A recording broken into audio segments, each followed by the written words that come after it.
Alright, how does literacy rate affect the standard of living? Well, it's real simple. If literacy rate is high, then the standard of living will be high. If literacy rate is low, standard of living will be low. Well, what does all that mean? Well, here's what it means.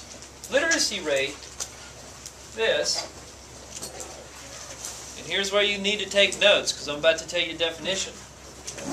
Literacy rate is the percentage of the adult population in your country that can read and write.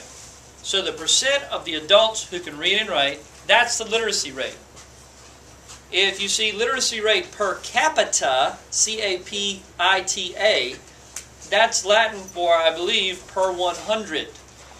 So if you have literacy rate per capita, that's like how many people out of 100 can read and write? Basically a percentage, right? Alright, so here we go. What is standard of living?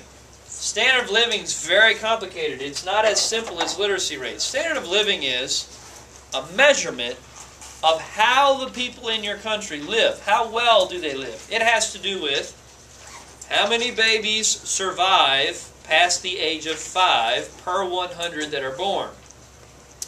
How many doctors do you have per 100 people, or per 1,000, or per 10,000, or whatever they're talking about? That has to do with standard of living. How many cars does each family own in your country? Let's see, what else? The birth rate, how many babies are born each year? The death rate, how many people are dying? The life expectancy, which is how long do people live? Okay, those are all measurements. All those statistics, all those numbers will be the measurements of standard of living.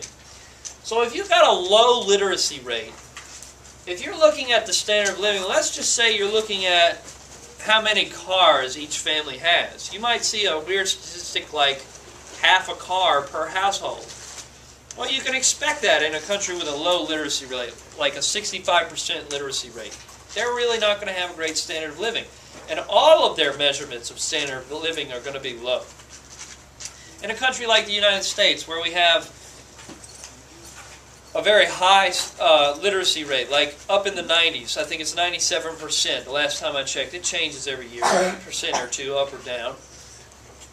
But our standard of living is high, like each measure of our standard of living is high. Life expectancy is high. For men, it's about 75, I think, and for women, it's about 78.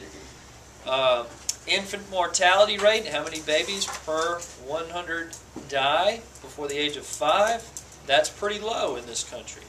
Countries with a low literacy rate, that number is actually very high.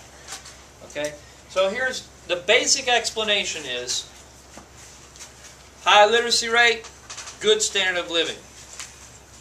Bad literacy rate or low literacy rate, bad standard of living. That's the basic explanation. Now, are there more details that go along with it? Yes, I just taught you those details. And we'll probably do some kind of project along with this in class. But you do need to be able to explain this in complete sentences. If you have any questions, please bring them to class and ask, and I'll be happy to answer them. Thank you for watching.